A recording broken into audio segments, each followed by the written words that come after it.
사람의 상관한테 명령을 받고 나는 그 명령을 내는 사람에게만 보고하면 되는 게 훨씬 조직을 잘 관리하기 위한 원칙이라고 이야기를 합니다. 그래서 명령 통일을 하는 게 좋다라고 하고 있고, 이 명령 통일이 18년도 서울시 문제에서 나왔었습니다. 그 다음에 방향의 일관성이고요. 그 다음에 공동 목적, 조직 이익을 우선으로 해야 되고, 합당한 보상, 공정한 보상이 있어야 되고요. 집권화하는 게 훨씬 더 좋고요. 계층 연쇄 구조가 이루어져야 된다 그랬죠. 우리가 그래서 조직의 특성에서 조직은 관리와 행정의 공통적인 특성에서 계층 재정의 성격을 띈다, 관료 재정의 성향을 가지고 있다. 그 문장 기억하실 겁니다. 여기도 그게 나오죠. 계층 연쇄적인 구조로 이루어져 있어야 되고요. 질서가 있어야 되고요. 공평해야 되고, 고용 안정이 돼야 되고, 창의성이 키워야 되고, 사기를 올려야지만이 조직을 효율적으로 관리할 수 있다라고 이야기를 하고 있습니다. 자, 그러면 2번 행정관리론이 관리에 미친 영향을 보시면 기업번 효율적인 행정 원리를 발견했다. 그럼 여기서 말하는 행정 원리는 뭐예요?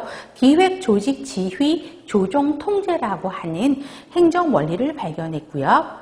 권한과 책임의 합리적인 배열, 이행을 위한 통제 장치, 그런 14가지 통제 규칙, 통제 장치, 원칙을 만들어서 했었고요. 조직 관리 전략에 대한 연구를 했었고, 그 다음에 연구에 영향을 줬고, 행정의 요소 간의 체계적인 관계 설정에 대한 이해도를 높인 겁니다. 그래서 이 4가지 문항이 실제 시험에서도 굉장히 애용되는 문제이긴 합니다.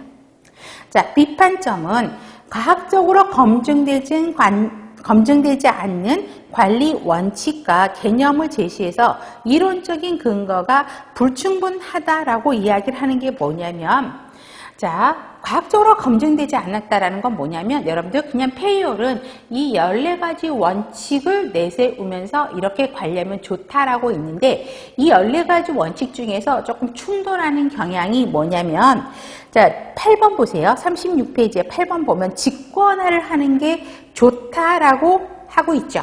그러면 직권화는 분업화된 조직이 아니죠. 분업화라면서요. 그러면 직권화가 아니라 분업화가 되면 뭐죠?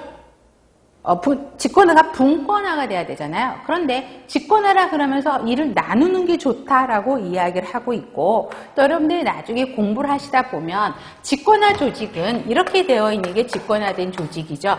이게 지금 하나의 계층을 만들면서 이루어지고 있는 건데요. 자, 이게 하나하나의 계층이에요. 그럼 직권화는 권력이 집중되어 있어요. 누구한테? 최고관리자한테 집중이 되어 있죠. 그러면 이 아랫사람들이 일을 할 때 스스로 자발적으로 자기가 동기가 부여가 돼서 열심히 일을 할까요? 자, 이런 조직은 대표적인 게 군대 조직이에요. 그래서 장군이 명령을 내리면 일사불란하게 말단, 그렇죠? 일개 사병하 때까지 빠르게 전달이 되죠.